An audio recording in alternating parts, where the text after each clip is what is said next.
Hello दोस्तों, आप सभी का स्वागत है। और मैं यहाँ पे आज बात करूँगा पॉलिटेक्निक से रिलेटेड, यानी बिहार पॉलिटेक्निक में जिन जिन लोगों का कॉलेज अलॉट हो चुका है और वह अपना कॉलेज में एडमिशन और वेरिफिकेशन के लिए जा रहे हैं, तो यहाँ पे महत्वपूर्ण बात को ध्यान में रखें, क्योंकि मैं कल ही अपना वेरिफिकेशन कराया हूँ। जो मेरा कॉलेज अलॉट हुआ था उसमें जाकर मेरा जीपी मुजफ्फरपुर में कॉलेज अलॉट हुआ था, जैसे कि यहाँ पे आप देख पा रहे होंगे। ठीक है, तो चलिए हम शुरुआत करते हैं। तो चलिए दोस्तों, सबसे पहले बात कर लेते हैं कि हमारे कॉलेज में यानी जीपी मुजफ्फरपुर में कौन कौन से डॉक्यूमेंट हमारे लगे थे। तो सबसे पहले मेरा डॉक्यूमेंट था जो आपका कॉलेज अलॉट हुआ है उस कॉलेज के जो अलॉटमेंट लेटर थे वो 3 कॉपी लगे थे। उसके बाद चेक स्लिप लगे थे हमारे, और चेक स्लिप के बाद मेरा बायोमेट्रिक हुआ था, उस बायोमेट्रिक फॉर्म को लगाया गया था। उसके बाद कॉलेज में ही हमें एक जांच पत्र मिला, फिर उसको लगाएं और उसमें जितने सारे फिल करना था वो उसको फिल किए। उसके बाद आपको डीसीईसी एडमिट कार्ड को सबमिट करना था। उसके बाद आपको डीसीईसी का जो रैंक कार्ड मिला था, जिस पे आपको रैंक प्रोवाइड किया गया था, उस कार्ड को लगाना था। उसके बाद आपको मैट्रिक या इंटर जो बेस पे आप भरना चाहते हो उस बेस का जितने सारे डॉक्यूमेंट हैं, जैसे कि marksheet, admit card, provisional certificate और इससे रिलेटेड और सारे चीज़, जैसे कि चरित्र प्रमाण पत्र यानी कैरेक्टर सर्टिफिकेट, ये सब लगाना था।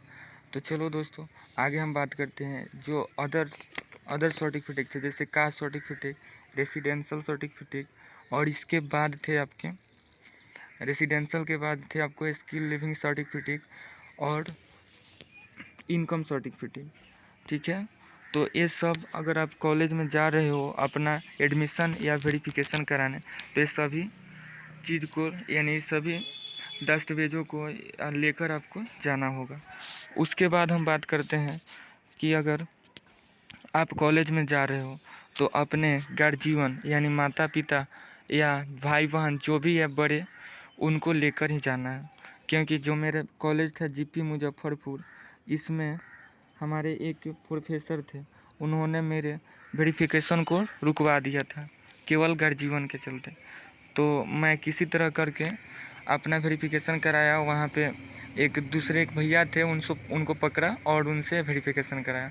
तो मैं आपको यही सजेशन दूंगा कि आप किसी भी कॉलेज में जा रहे हो तो सबसे पहले आप एक गार्जियन को ले लो। ठीक है, उसके बाद ही आप कॉलेज में अपना वेरिफिकेशन एडमिशन कराने जाइए। तो चलिए दोस्तों, हम बात करते हैं कि हमारा वेरिफिकेशन कैसे हुआ।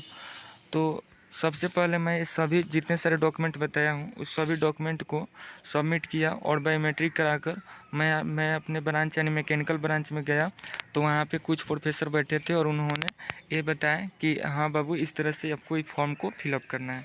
फिर उसके बाद फॉर्म फिलअप करके मैं उसको वेरिफिकेशन ऑफिसर के पास दे दिया। तो उसके बाद वेरिफिकेशन ऑफिसर उसको वेरीफाई करके और फिर यहाँ पे हमको एक ऑनलाइन करते थे उसी में सर, तो उनको दे दिया गया मेरे डॉक्यूमेंट को, और फिर वहाँ पे मेरा ये वेरिफिकेशन हो पाया। जैसे कि मेरा नाम देख पा रहे होंगे, पहले फर्स्ट ऑफ रोल नंबर है, मेरा नाम है धर्मेंद्र कुमार पांडे, कैटेगरी है एसटी और मेल मेरा जेंडर है। कोर्स हम जो अप्लाई किए थे पॉलिटेक्निक इंजीनियरिंग के लिए, और मेरा रैंक था 1294 और एसटी रैंक था 10, और एड्रेस मेरा यहाँ पे देख रहा होगा आप लोग। इसके बाद मेरा जो कॉलेज अलॉट हुआ था वो था जीपी मुजफ्फरपुर, और जीपी मुजफ्फरपुर में मेरा मैकेनिकल ब्रांच से अलॉट हुआ था। चलिए आगे बात करते हैं। तो यहाँ पे हम देख पा रहे होंगे कि जो कॉलेज अलॉट हुआ था जीपी मुजफ्फरपुर मैकेनिकल से, और मेरा एसटी से अलॉट नहीं हुआ था बल्कि यूआर से ऑन रिजर्व से अलॉट हुआ था। और मैं कल ही यानी 6 फरवरी 2021 को ही अपना वेरिफिकेशन कराया हूँ। तो चलिए दोस्तों, आगे हम बात करते हैं। जैसे हम वेरिफिकेशन कराए हैं तो वेरिफिकेशन में कोई फी नहीं लगा है, यानी आप जैसे कि यहाँ पे देख पा रहे होंगे वेरिफिकेशन में 0 रुपीज़ है मेरा।